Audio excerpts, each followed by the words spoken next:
Good morning. Good morning. Good morning.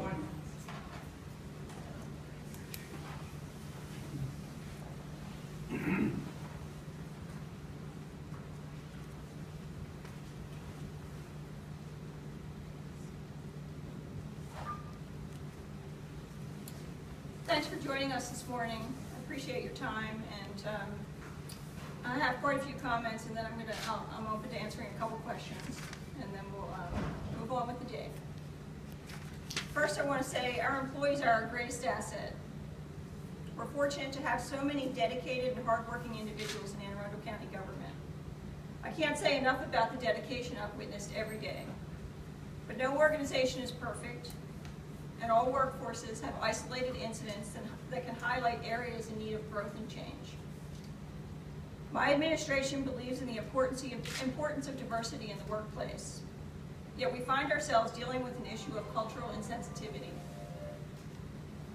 something for which we in Anne Arundel County government have zero tolerance. An incident of racial and cultural insensitivity occurred in August in which 2 employees jokingly discussed making a noose. The white employee made the noose while the black employee observed, and both exchanged inappropriate comments in jest. The noose was not dismantled and unfortunately remained there for several days. A departmental investigation began shortly thereafter, and a findings report was issued 3 days later. However, this investigation was done without the knowledge of the department head or the Office of Personnel. Both were notified after the fact, and I only became aware of it through our open door policy. An employee who had heard about what happened contacted me by email because he or she was concerned about tolerance of this kind of activity in the workplace. Once I was made aware of the situation, I could not sleep that night. Honestly, I was outraged.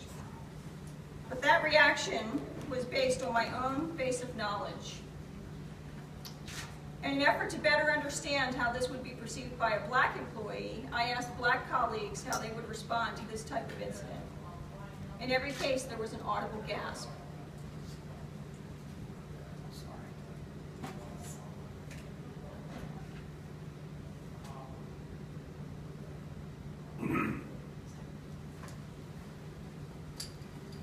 This kind of joking is unacceptable, and it has no place in county government or in any workplace.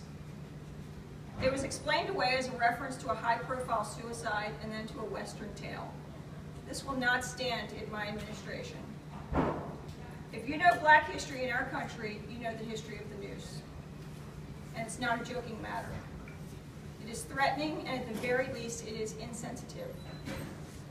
Disciplinary action was taken with the intention to prevent future incidents of cultural insensitivity. Additionally, a diversity training session was scheduled immediately and hosted for employees in this department. When I took office, I immediately instituted an open door policy.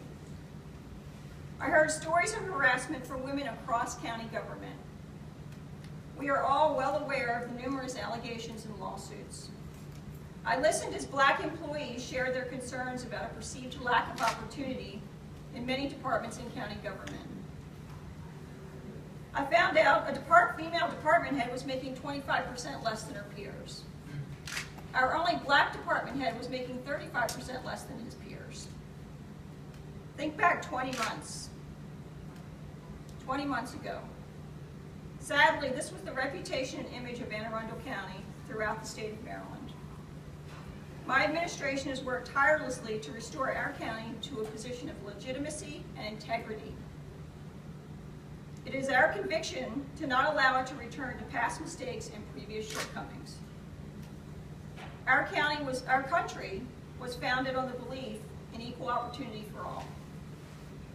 An environment that has demonstrated such a display of cultural insensitivity cannot provide equal opportunity for all.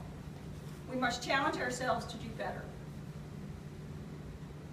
This administration recognized early on the need for diversity training and for the creation of a compliance officer position, and this incident reinforces both.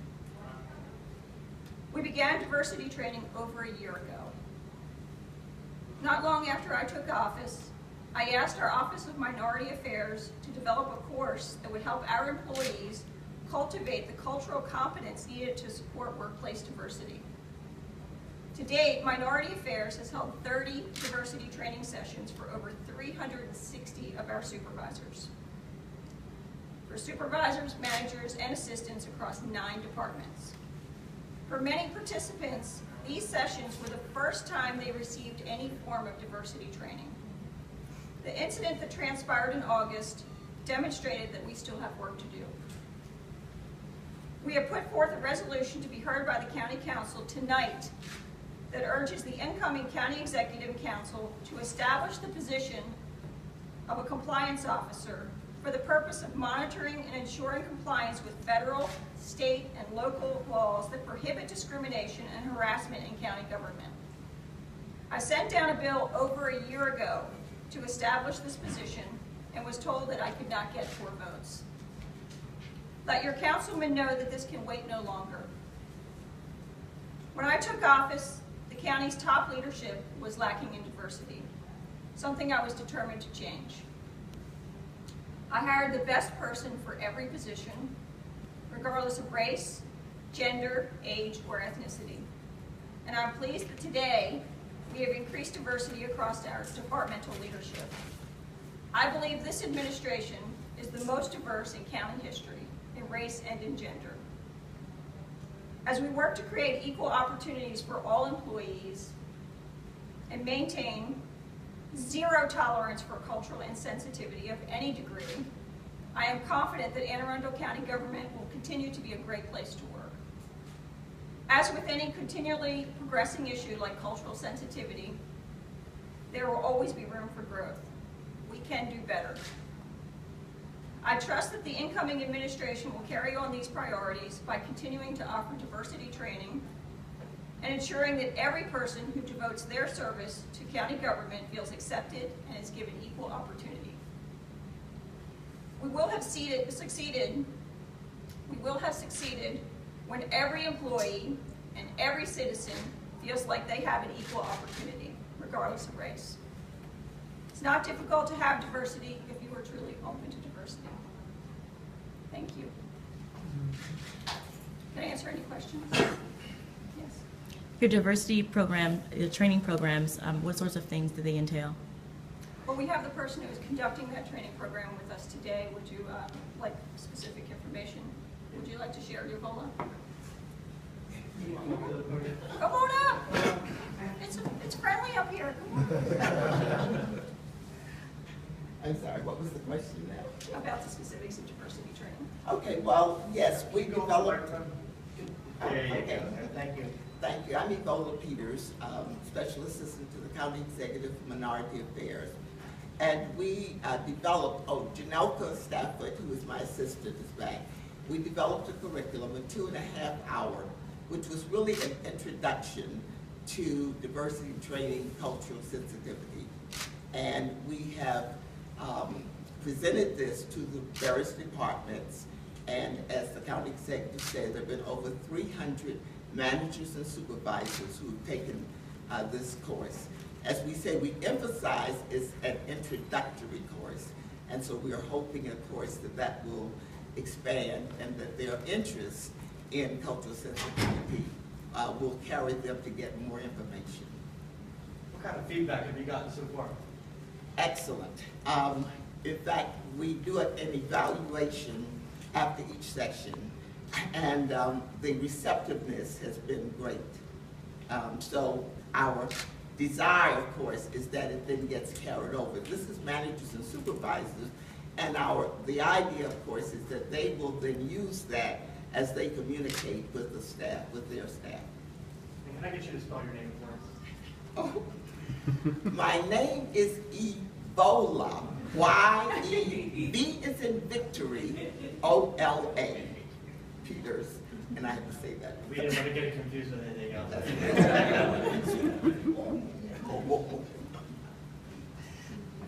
Any other questions? What else didn't I say? Yes. Can you talk about the incident, what department the employees were in, where the noose was hanging? We will not give specifics about the department. intentionally in the interest of protecting employees. It was outside of public safety. I know were specific questions about that. Did you mention what happened to the employees? Are they on There has been disciplinary action taken in all 3 cases. There were 2 employees that made it? There were 2 employees, and then there was a 3rd employee involved because the Noose was not dismantled. It was kept in the workplace for a couple of weeks after it was initially assembled. Was it hung up or was it just? It was. It was hung in.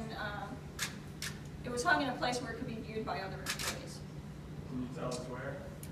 I can't give specifics because it would identify the department, and we're trying to protect confidentiality for employees. This administration's been committed to protecting confidentiality of employees and all personnel issues. You said you heard of the incident from your open door policy, so none of the supervisors, no one mentioned the incident prior to that one employee's email? Well, I've had an open door policy since my first day in office, and I've had many visits from employees. I've also received emails anonymously and with names. But for this In incident, this particular incident, no one said anything except I that one received an employee? email from an employee who was concerned about remaining anonymous. Their concern really was whether or not this sort of activity would be tolerated in the workplace and whether or not it was a workplace that would foster equal opportunity for all employees. Ms. Newman, from the time the incident happened to the time you received your email about it, what's the period? How long? Almost, we followed up immediately. We have a very professional, capable staff here, dedicated to making sure that there is opportunity for all employees and that we are following the rules. And I can tell you that it was immediately addressed by my administration. I'm not sure if the folks who worked on the project specifically are comfortable being identified, but I can tell you there was immediate and thorough and professional follow-up from the moment I found out about it. It was the same day. Yes. Ma'am, you said your supervisor have all attended this training. Would you say that is including your fire department? Diversity training is countywide, and And I do believe the fire department was included, all public safety was included, and I believe that the current administration, our cabinet, across the board is committed to diversity, and they are all working very hard to increase diversity in county government. So your investigation could lead more than 90 days? If that's what you're saying. I noticed the timeline you gave for the news. I want to kind of relate it over to your first responders in the same nature. I was made aware of. I was made aware of it in September. And this initially had started? Occurred in August. In August. Okay. Yes. I don't have a question, but I just wanted to first commend you for taking the position that you have taken. I think that if more government officials, when they hear of things like this, rather than sweep them under the rug, come out and let them know that it's not going to be tolerated is a very important thing, especially when you're talking about the sensitivity that you felt that you were so outraged when you heard this.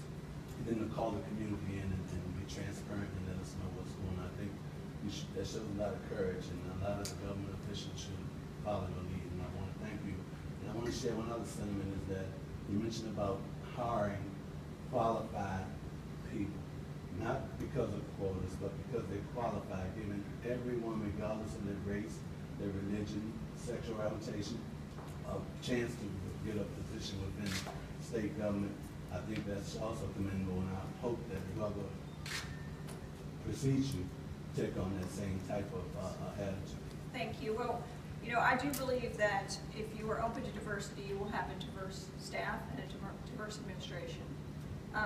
In every case, we've hired the most qualified person for the position, and I would put this administration against any administration in the history of county government, and I will say I believe it is the most diverse.